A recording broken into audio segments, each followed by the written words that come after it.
आप भी एक अकाउंटेंट बनना चाहते हैं, कहीं भी जॉब करना चाहते हैं, या फिर अभी आप जॉब कर रहे हैं और आपको किसी भी टाइप में कोई काम में आपको कोई प्रॉब्लम आ रही है, तो ये वीडियो आपके लिए है। यहाँ मैं आपको बताऊंगी कि आपको कैसे अपने जहाँ पे भी आप जॉब करना चाहते हैं या कर रहे हैं वहाँ पे आपको कैसे चीज़ों को मैनेज करना है। तो जी हाँ, तो मैं आपको बताऊंगी। इस आज की वीडियो हमारी परचेजेस इनवॉइस के बारे में होगी और जर्नल बेस पे जितनी भी जर्नल एंट्रीज़ होती हैं और जितने भी परचेजेस हमें चढ़ानी होती हैं अपने सॉफ्टवेयर में, उससे रिलेटेड है। तो देखिए, सबसे पहले आपको बताती हूँ मैं, आप कहीं पे भी ज्वाइन करते हैं तो आपको वहाँ पे टैली सॉफ्टवेयर या बिजी सॉफ्टवेयर कोई ना कोई सॉफ्टवेयर दे दिया जाएगा जहाँ पे आपको एंट्रीज़ करनी होंगी।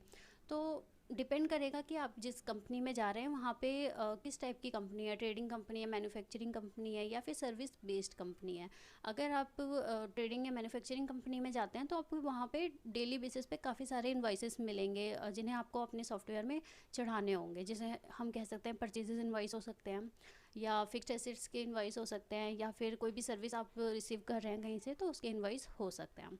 तो सबसे पहले मैं आपको बता देती हूँ परचेज से रिलेटेड। जैसे मान लीजिए आपका जो जिस कंपनी में आप जा रहे हैं वहाँ पे परचेजेस होते हैं, हर महीने कुछ ना कुछ परचेज होता रहता है, तो आपको उसकी एंट्रीज़ बिल्कुल सही से तरीके से करनी है। क्योंकि जितने भी परचेज इनवॉइस आपके जीएसटी लगे हुए इन्वाइसेस होंगे किसी भी रजिस्टर्ड पार्टी से, अगर आपने परचेज़ किया है तो यहाँ पे उसका जीएसटी नंबर बहुत ध्यान से देख के डालना है और नाम में बिल्कुल भी गलती नहीं करनी है, नाम और स्टेट। ठीक है, तो यहाँ पे हमें क्योंकि हमें जो इन्वाइसेस हमारे आएंगे उस पर हमें इनपुट भी लेना होता है। ठीक है, क्योंकि हमने जितना जीएसटी पे कर दिया होता है उसके ऊपर हमें इनपुट भी मिलता है, तो ये चीज़ आपको ध्यान रखनी है। जब हम कोई भी सर्विस लेते हैं तो यहाँ पे परचेज़ की एंट्री नहीं होती है, ये आपको ध्यान रखना है। जब भी कोई सर्विस हम रिसीव कर रहे हैं कहीं से भी, मान लीजिए आपने गार्ड की सर्विस ले रखी है किसी एजेंसी के थ्रू, तो वहाँ से इन्वाइसेस आते होंगे, आपने गार्ड हायर कर रखे हैं 2-3 वो चेकिंग के लिए या इस टाइप से, या फिर मान लीजिए आपने इंटरनेट कनेक्शन ले रखा है उसके इन्वाइस आते होंगे पर मंथ, या फिर इसके अलावा जैसे आप अपने बिज़नेस की ग्रोथ के लिए आपने प्रमोशन कर रखा है कुछ, तो उनके इन्वाइसेस आते होंगे। तो इस टाइप के जो भी इन्वाइस आपके होंगे तो उनको आपको जर्नल एंट्रीज़ करनी है, ना कि परचेज इन्वाइस की तरह चढ़ाना है।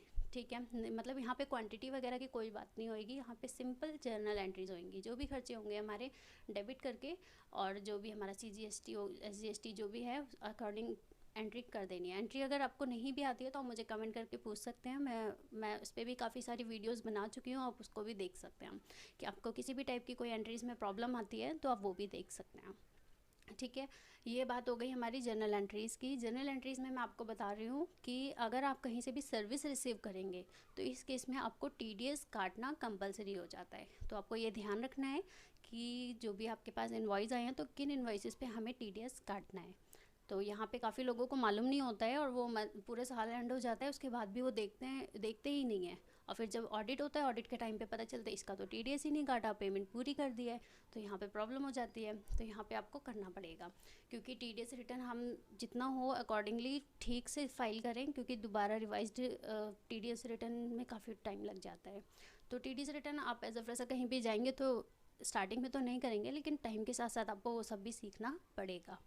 और मैं आपको बता देती हूँ TDS की जो रेट्स होते हैं वो आपको गूगल करके, ठीक है, साइट से देखने होंगे, क्योंकि गलत रेट से TDS किसी का ना कटे, ये ध्यान रखना है।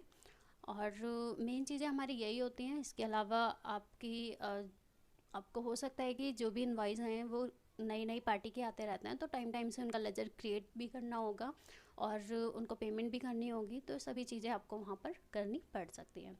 तो किसी भी पार्टी को हम चेक के थ्रू पेमेंट करते हैं तो पेमेंट्स की एंट्रीज़ भी हमें टाइम टाइम से कर देनी है।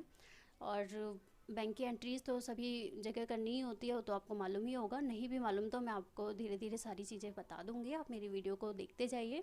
मेरी काफ़ी सारी वीडियोस हैं, मैं डिस्क्रिप्शन में लिंक दे दूँगी, आप उन्हें भी देखिए। आज की वीडियो में इतना ही, मिलते हैं नेक्स्ट वीडियो में, जब तक के लिए टेक केयर, बाय बाय। और अगर आपने हमारा चैनल सब्सक्राइब नहीं किया है तो सब्सक्राइब कर लीजिए, क्योंकि यहाँ पर आपको काफ़ी यूज़फुल वीडियोज़ मिलेंगे। चलिए, ओके, टेक केयर।